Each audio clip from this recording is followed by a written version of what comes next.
Assalamualaikum and a very good morning to my beloved lecturer and my fellow friends. Today we are here to present about Company X. First, I want to present about introduction. Company X is an act of parliament which regulates the working of company, stating the legal limit within which company may do their business. It can divide in two scopes. First, incorporation of company, and second, share capital. My name is Fatim Binti Mustafa. So I will explain about overview of Company X 1965. Incorporation of company. First, concept of single member and single director. Section 14 of the Company Act 1965, two or more subscribe to incorporate a company. Section 122 the Company Act 1965 required every company to have at least two directors. Secondly, commercial and executive of document. Allow the company to have a duplicate common seal which has the addition word of share seal along with the name and company registration number. A company may affect its common seal or by signature at least two authorized officials, one of shall be a director. Thirdly, obligation of the tendering of consultative notice. Every company shall have a memorandum. The memorandum shall contain, among others, the objective of the company. So, thank you. Okay, my name is Nur Atika Fatiha, and then I will explain about the overview of the Company Act 1965 in the scope of share capital. A company shall be entitled to object to the reduction if the prospect reduction of share capital involves either elimination of liability in respect of unpaid share capital or the payment to any shareholder or any paid-up capital. The court so direct every creditors of the company who at the date fixed by the court is entitled to any debt or claim, if the date were commencement of the winding up of the company. Thank you. Okay, my name is Raj Kumar. Today I am here to present about overview of Companies Act 2016, development and amendments made to the Act. It's an incorporation of companies. Incorporation of companies is the process of incorporating a company under the new Companies Act 2016 has become easier due to the following amendments. The first amendment is concept of single member and single director.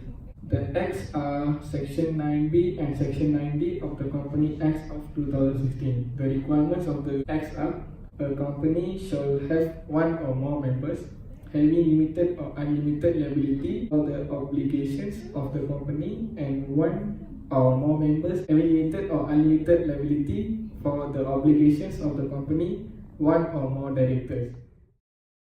The second amendment is simplified procedure for registration of companies.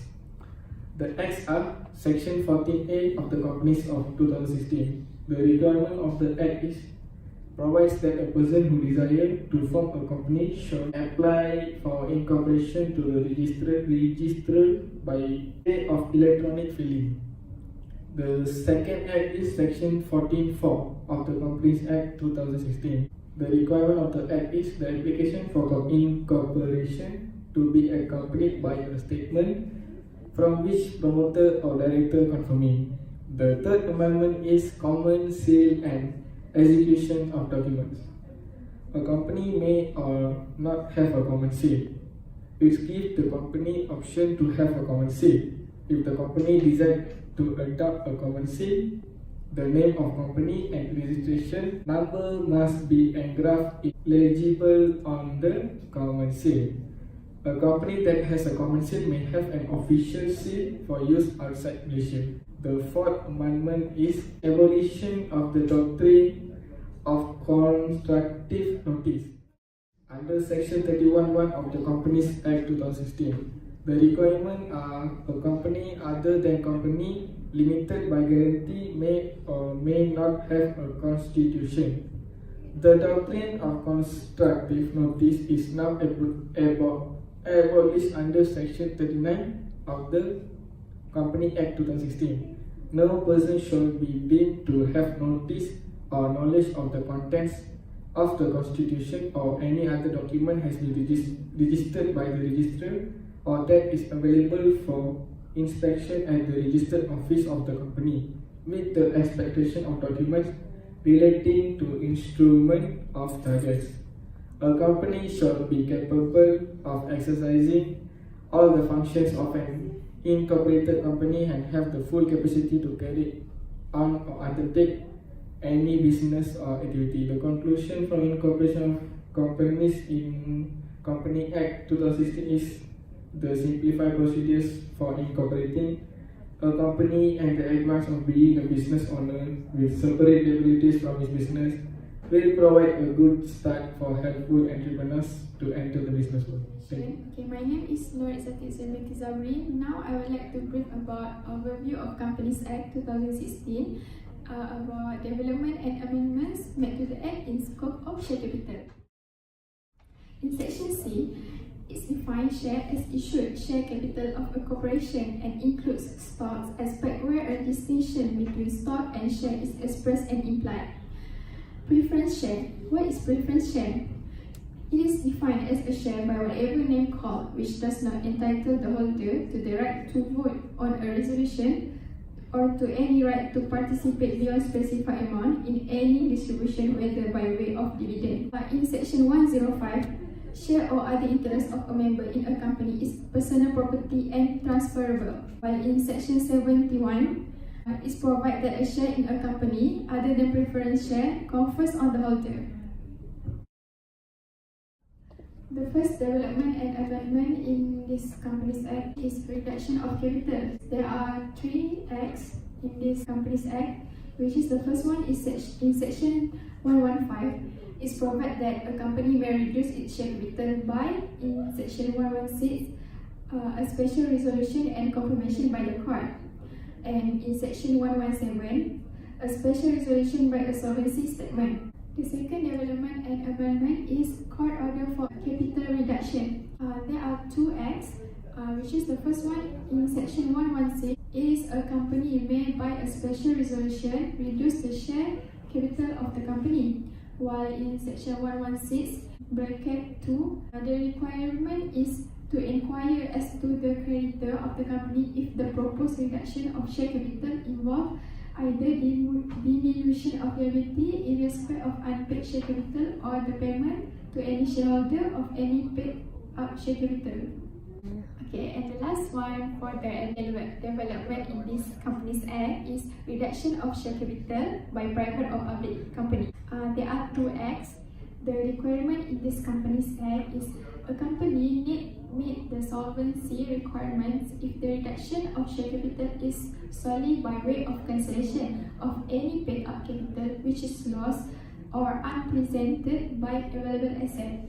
In Section 1182, it allows any creditor of the company to apply to the court for the resolution to be cancelled within 6 weeks from the date of the resolution. So, it is applicable to a creditor of the company who is entitled to any debt or claim which would be admissible as proof against the company at the date of its application to the court as such debt was commencement of the winding up of the company.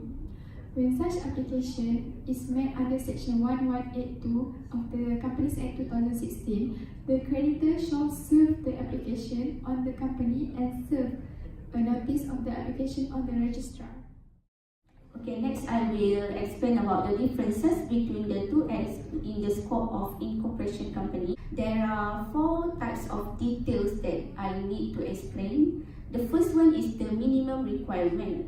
In the Company Act 1965, it is mentioned that the minimum is 2 residents director, but in the Company Act 2016, the company can be incorporated and operate with a single individual or a corporate shareholder, and any 1 resident director is required, and the public company must have 2 directors and 2 residents. The The next details is about the document required for registration. The document needed is the statutory declaration by each promoter or director, and then the memorandum or article association, declaration by the first secretary, payment of registration fees in the accordance with the authorized capital. But in the Company Act 2016, document needed, which is statement of compliance by each promoter giving prescribed particular, statement of concern and non-disqualification to act, and lastly is the payment of registration fees, which the determination by the registrar. The third one is about the registration. In the Company Act 1965, the incorporation of the company is certified by the registrar under his hand and sealed in the certificate of incorporation. Then in the Company Act 2016, the memorandum shall contain share capital clause. Notice of the registration issued by the registrar is conclusive evidence of incorporation, and then certificate of incorporation is issued upon the application.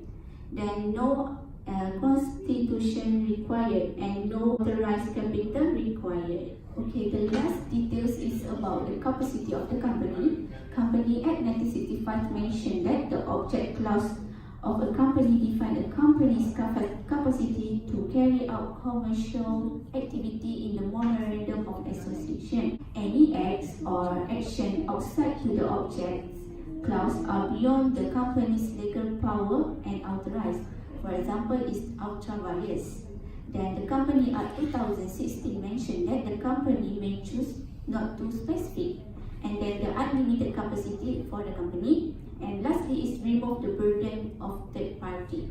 My name is Muhammad Aziz Fikri bin Faizal, and I would like to present about differences between the two acts, share capitals. For Companies Act 1965, first point is made by the memorandum or article. Second, no company shall allot any preference shares or convert any issued shares into preference shares unless there is set out in its memorandum or articles. Third is any return of allotment of shares for cash which has been lodged or filed for not less than 6 years. Companies Act 2016 be redeemable in accordance with Section 72 this section, and if authorized by its constitution, a company may issue preference shares which are liable or at the option of the company to be liable to be redeemed in accordance with the constitution. Lastly is a company shall lodge with the registrar the return of allotment within 14 days from an allotment of shares. Next, we will continue about issue and significance. First, authorized share capital. Second, no par value regime. Third, redeemable preference share. Next, reduction of capital, share buyback, and last, financial assistance. Thank you. So, the conclusion is, all in all, the new Companies Act has indeed transformed Malaysian corporate landscape to be more in line with global standards. The Attorney General Chambers and Corporate Commission Malaysia (CCM) has done a magnificent job in drafting the provisions, which took into account the report and recommendation by the Corporate Law Reform Committee (CLRC), which was comprised of renowned experts in the field of company law and whose members have devoted hundreds of hours in deliberation and consultation with relevant stakeholders in arriving at their recommendation. It is now time to put the law to the test.